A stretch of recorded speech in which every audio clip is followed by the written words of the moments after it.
we go. Surprise! I'm back where I usually am, doing these videos. I've been away, in a lot of senses of the word, the past few days, and, my God, what an experience. So I guess I should do the intro, like I always do, when I do these videos. So it's today's video message for my friend Lilla, a friend of mine who lives around and around the world while I'm lying and lonely. And I live, and will foreseeably live, for a long time in the state of Oklahoma. And, it's, Thursday. It's, October the 14th, 2021. And, oh God. So story time.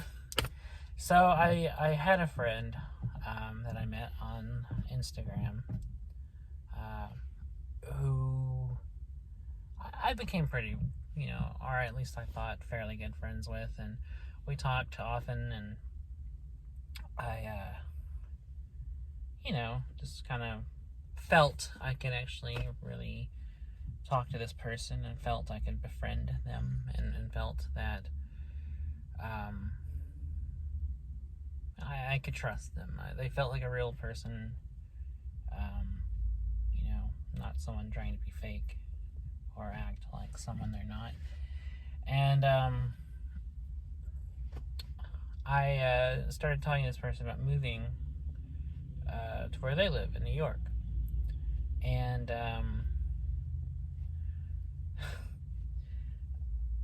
so I start preparing for it. I decide I'm going to move there, get out of here, just pack up and go, essentially, which is really, for the most part, what I did. I did very little actual stuff here to leave. I kind of, with the exception of a few things, just kind of started counting down the days. I started packing up, some clothes and stuff, and then I ended up just going with nothing but an overnight bag, a backpack, and my guitar. And so I took a bus out of here. It traveled for a few days across the states, and I got there a few days ago. So I get there, and I'm at the bus station. Not just a bus station, a huge, it's the New York/New Jersey Port Authority. So like buses from coming in and going out all across the country. So I show up in my bus after riding for about 3 days, anticipating, exciting, the whole time talking to my friend, texting my friend in Messenger, or in the DMs, and I'm like, I'm getting closer, and we talked before this about, like, if I'd gone out there, they would help me out, do whatever they can to get me established, I could, look for a job, do some busking maybe on the street and all this stuff. So I'm kind of thinking, it's scary because I don't know really what I'm doing, and I'm kind of just winging it, but they'll help me, they're going to help me out, in any way they can, because they even have said, I'll help you any way I can. So I'm thinking, all right, maybe I'll be able to store my stuff at their apartment, and I'll be able to, like, find a shelter or something, or a hostel or something to sleep in, by night. So I'm basically winging it, thinking on the seat of my pants. And so anyways, I get there the day of, which was a few days ago, and I'm there. I get off the bus. I'm in the station. My phone's dead at this point. I couldn't charge it on the bus, so I'm having to look around for an outlet. I find an outlet to plug in my phone in the wall, and I'm sitting there by the wall because my phone takes a long time to charge. And I message them, and I'm like, hey, I'm here. I finally made it here. I don't know what to do, kind of thing. I don't know where to go, or, can I leave my bag at your house or something? And they don't get to me, and they don't get to me, and they don't get to me, and I'm waiting, and I'm waiting, and I'm waiting, and I'm waiting, and I'm waiting. I tried calling them, You know, they hung up as soon as they, you know, they get to me much later, like maybe 2 hours or so, and say, I'm sorry, I'm busy right now, and, you know, all this stuff. And I'm like, I understand, but, you know, is there any way, like, you know, I could at least leave my, you know, bag of clothes, you know, over at your place? And, again, they don't get back to me for a long time. So I end up, I'm like, okay, shit, this isn't working. Okay, so what should I do right now? So at first, I try to call, like, a shelter. I'm like, okay, well, there's a lot of homeless people, you know, here in the city. They get a bed to sleep in, you know, maybe I can possibly get one. So I call one that has a pretty good reputation. I read a lot of reviews for different ones. And they say, you know, the check-in is at 4 in the afternoon. However, you'll have to have something saying that you're, you know, COVID negative. You have to get a shot, or not a shot, but like a test at a pharmacy. Not a pharmacy, but an urgent care. So I find the urgent care I'm talking about, which is actually not far from where I am. So I leave the station. I'm dragging my huge heavy ass bag with me because I made the mistake of packing too much in this bag. So it's really heavy, and I'm literally having to drag it. It's so heavy, I have to pull it behind me, you know, and it's scraping on the sidewalk. And this guy comes up to me, and he offers to help me carry the bag. And I'm like, well, of course he's gonna want, you know, a tip for doing it, but I don't mind at this point because I've been lugging this fucker across the country. Every time we stop buses or change buses, I have to drag it across the station and then throw it on the bus and all that stuff. So I'm like, sure, you know. Plus this guy is you know, he's a local, he knows the area. So you know, I tell him where I gotta go. So I go over to the place, the actual urgent care, and it turns out they're closed. There's a security guard outside that tells us it's closed. So I'm like, shit, well, I need this kind of done soon. So we're walking, you know, and we actually come outside to a place where they're doing testing. So I actually fill out my info and get tested there on the street. And they said they're going to email me my results, you know, the next day. And I'm like, well, I don't really have that long, but, you know, it's better than nothing. So I'm thinking maybe tomorrow night, maybe I can show them tomorrow and get a spot there. But that still leaves me with nowhere to sleep that night. So I'm thinking, oh shit, what do I gotta do? So the guy who's helping me says there's a hotel not far away here, a couple blocks away on, I think he said it was on 39th, 37th Street. So I'm like, okay, great. So I'm like, can you leave me there? And he's like, sure. So he picks up the bag, and I feel so sorry because he's able to carry it. He's pretty strong, but it's a fucking heavy bag, and I feel so bad for this guy. So he leads me to the hotel, and we get in there, and the guy I'm with, I asked the woman behind the counter if there's a room, and she says, yeah, there is, and she gives me the price and everything. So I have to pay, and then I have to also pay a $100 deposit, and which at this point I'm like, well, shit, I don't have much money, but it's somewhere to sleep, so that's okay.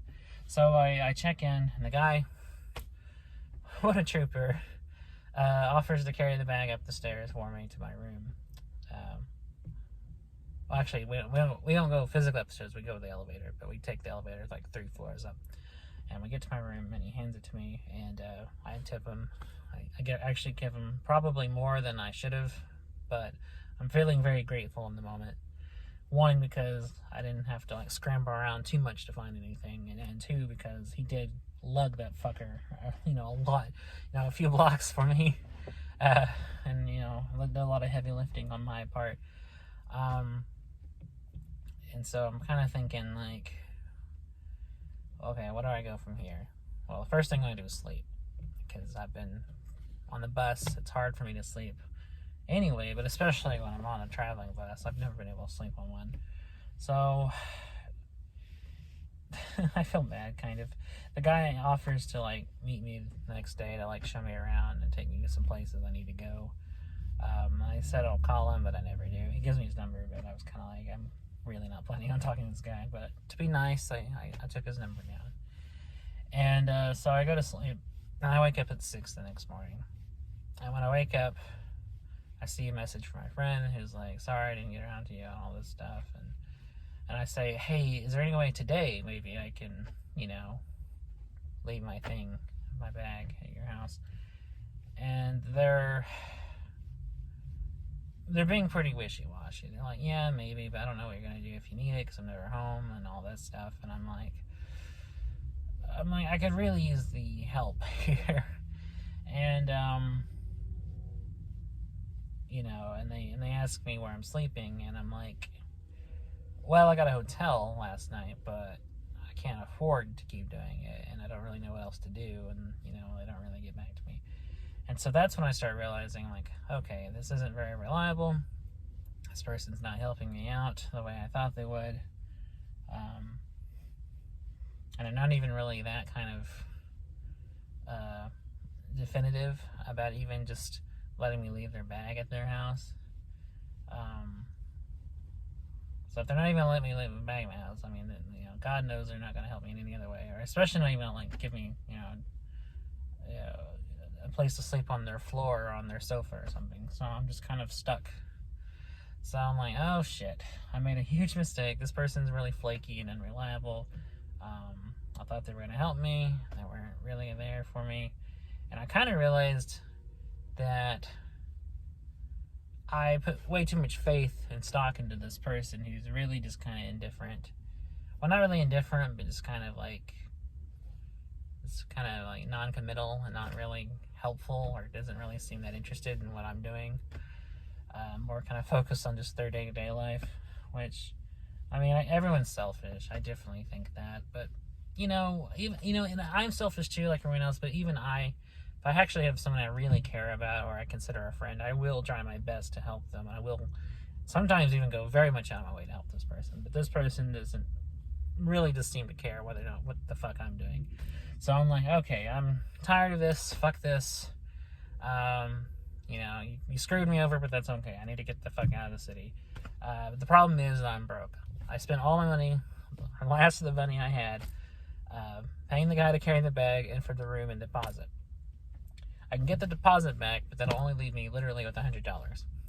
So I'm like, oh shit, I gotta figure out something. I gotta get a bus ticket back, because this was a mistake. I shot myself in the foot, and I just need to go back and just try to, you know,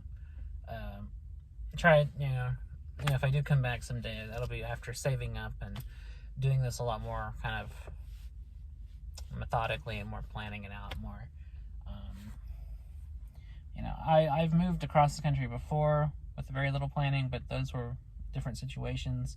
The circumstances in those times where I actually did have someone reliable helping me out the whole time, and this was just somebody like I've only known, not even in person, just, you know, through talking to a few times, who turned out to really just be a wash.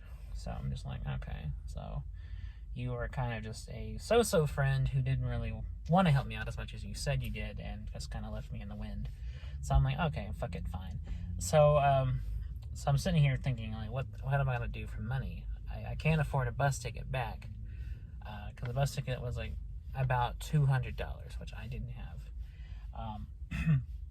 So I ended up talking to my mom. I was like, hey, do you have any money you could, like, wire me, because I'm basically stranded here, and if I stay here, I won't be able to afford anything else. I won't be able to check into a hotel. I won't be able to afford a hostel. And even the shelters are not really definite thing. And I'm basically going to be homeless. And side note, I've been homeless before. I've been homeless here in my hometown. I was just basically couch surfing. I slept in a public lobby for a lot of it, and some parts of it I slept at friends' houses, but I didn't have really any actual address. I just kind of wandered around all the time. So I didn't want to do that here, especially in a place I don't know, I've never been to, I'm not familiar with, and doesn't have any kind of like public spaces like this that I can just sleep in. So I don't want to go through that life again, just because it was too rough the first time, and I'd rather be living here where I'm not very... I'd rather be living here in certain circumstances that are not what I would prefer, but are still much, much better than being homeless in New York. And so my mom was like, well, I'll have to use some of what I'm paying for the rent, but yeah, I'll wire it to you. So I do some Googling, and I'm like, there's a Western Union like a block or so away. And so she's like, okay, I'll wire it there. I give her the address of the place.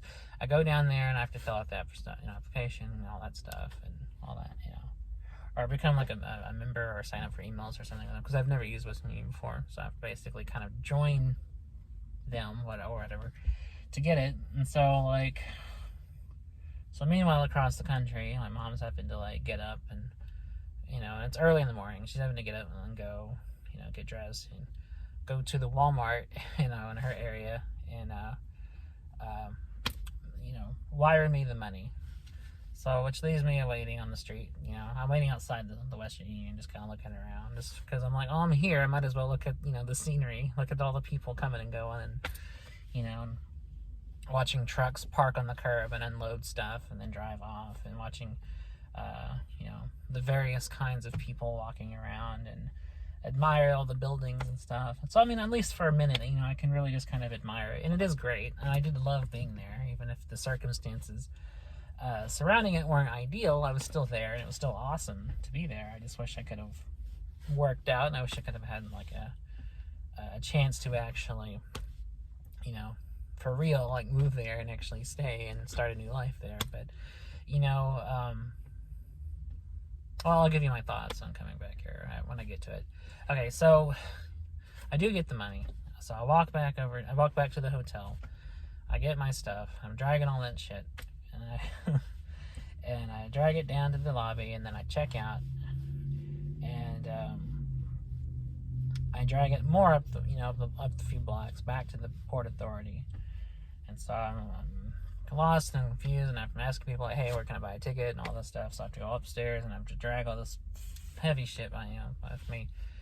And I go over to the place, I buy the ticket, and the ticket is exactly $200. That's exactly the right amount it was.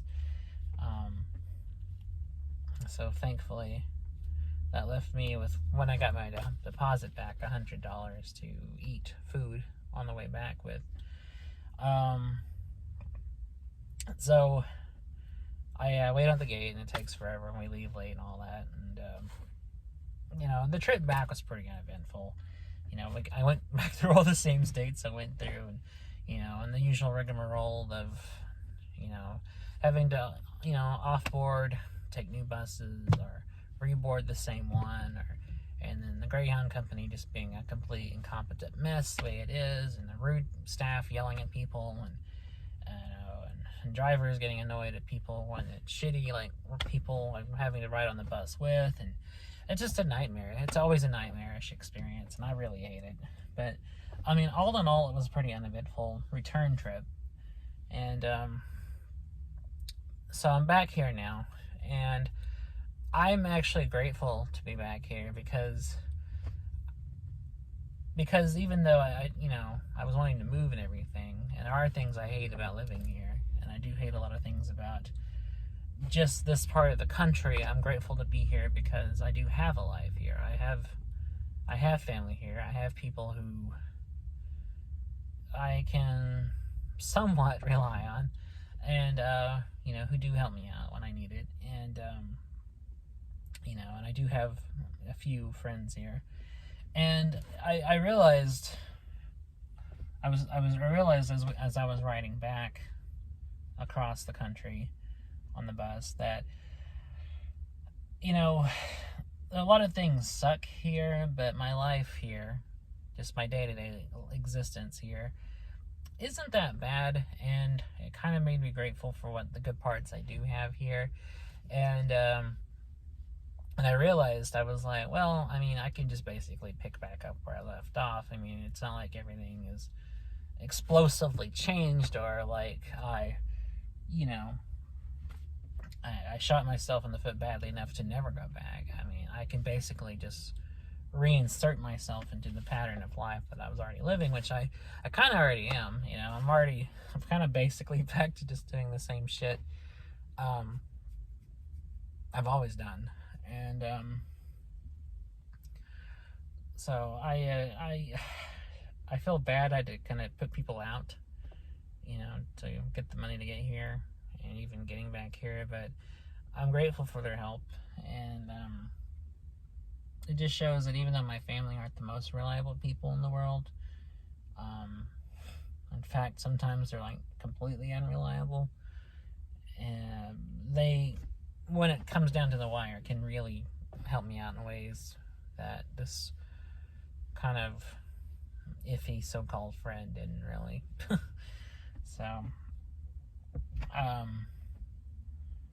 So yeah, I get back and I get to Oklahoma City, and it's like 6 in the morning, and I text my mom, and she drives from where she lives, which actually is maybe about an hour away from there, picks me up, and then we drive all the way back here, and and we eat lunch and all that, and we talk about stuff, and then I went to my aunt's house and got my car back. So, and that's kind of what happened. I mean, it's not really an exciting story, but that's where I've been, and that's what I've been doing, and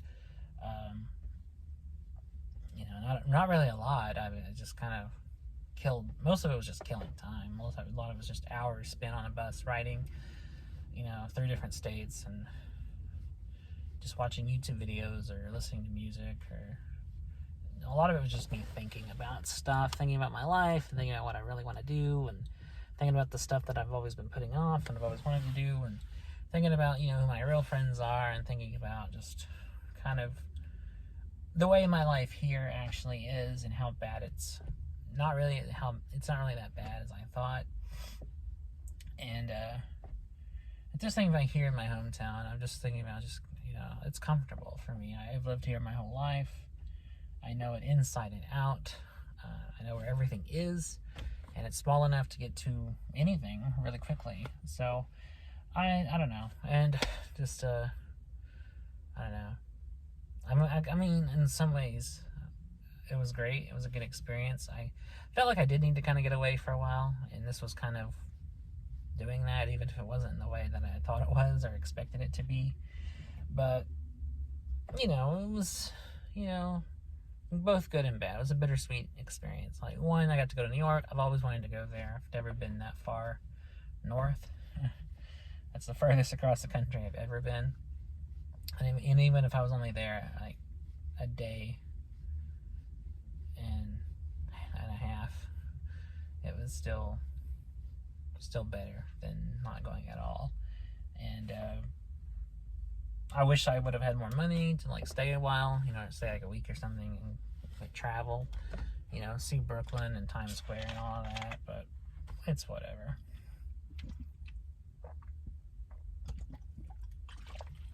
And most of all, Lilla, I thought about you, and I thought about how helpful you were, and you really helped me out during some of the really tough times when I was really depressed during that those few days, and really just rethinking everything and feeling lower than I've ever felt. And you were there through a really, really scary incident when my bus driver was going like 70 in the rain, and it was like a huge storm, and we were skidding on the highway. That was scary. I was really fucking freaking out. And, you were just there for me the whole time. During all this time, you were texting me, and you were always talking to me, and you were always, checking on me, and I really appreciate that. Your friendship means everything to me, and you mean everything to me, and I just want you to know that I wouldn't even still be alive if it weren't for you.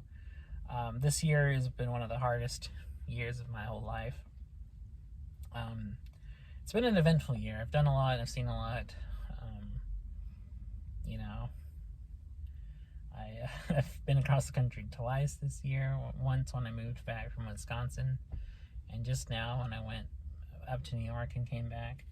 So, I mean, a lot of traveling this year, a lot of depression, a lot of stupid emotions about stuff that I shouldn't be feeling, and I had a really bad reaction to a crush I had on somebody who doesn't feel the same. And through all of this, you were there for me, Lilla, and I really appreciate it. And we've only grown as friends, and it means a lot to me that you're always there. So I just want to tell you thanks for being there, and tell you that you're amazing, and I love you more than anything else. Like, more than anyone or anyone ever has meant to me. You mean more. And I'm definitely going to go back to doing these videos every day now that I am back into my old routine and back into my kind of day-to-day grind, I'm going to be doing these videos again. And I'm also going to be trying to actually get around to some shit that I've been putting off forever. Because I just was thinking, like, our time is short, and I've already put these things off forever, and I just really need to get out the ass and actually start working on some stuff I want to do. Because I'm tired of having all these unrealized goals and projects that I just keep telling myself I'll get around to. And the only way to do it is to do it. So, yeah. So, I mean, I'm going to try to make my time here count now that I'm back and try to really appreciate it more. Because, I mean, there are all the good things about this town, a lot of good things about my life, and it's not all doom and gloom. You know, there's a lot of good stuff going on. I have a lot of good things in my life. I'm really thankful and grateful for the help I get from my family and friends, and just for the quality of life I have. You know, I'm not rich, I'm not even middle class, but I'm not destitute. I'm not broke. I'm not on the streets. I have somewhere to live. I have a car. I mean, I have little things going for me, and I really want to take the time to be grateful for them, because it could be, and I have been in worse situations where I had less than this. I mean, I have the bare minimum, but I've lived through worse times when I didn't even have that, and I just want to be grateful for that.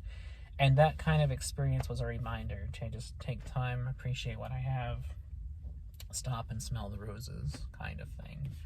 So, yeah, I'm glad to be back. Don't get me wrong, there's a lot of things that suck here, a lot of things that sucks about this town and about this part of the country, but I'm choosing to look at the good. I mean, I can still acknowledge the bad and not pretend it isn't there, but I can still appreciate the good stuff. And just really take advantage and just start working on some stuff and actually, you know, quit being lazy and quit, you know, putting off stuff and just get back to it. So that's what I'm going to do. I'm going to get back to my life as it was, put this stupid experience behind me, and just move on. So back to doing these videos every day. So I'll be back tomorrow to do another one of these. And as always, I appreciate you watching. I appreciate you listening when you ramble on, and I appreciate listening to this kind of boring, meandering story. And but even though the description of it, describing it, doesn't sound like a lot, to me, living it was was a hell of an experience. It was a roller coaster ride. I mean, I went from excitement and anticipation to disappointment to anger to sadness to relief to to being mortally afraid for a while there to relief again. Like, it just was all over the place. Just living it was, you know, kind of a mini adventure, basically. And it was a nice little shake up from the kind of routine that my life's kind of been in since I've been back here. But sometimes you got to step away from the familiar to be, you know, and into worse situations to remind you how not so bad the familiar is. So anyways, thanks for watching, and I hope you're doing okay, Lilla, and I hope to hear from you again soon. And just know that I'll be back tomorrow, and I'll do another one of these videos then. So till then, I will see you next time, and I appreciate you listening. Take care.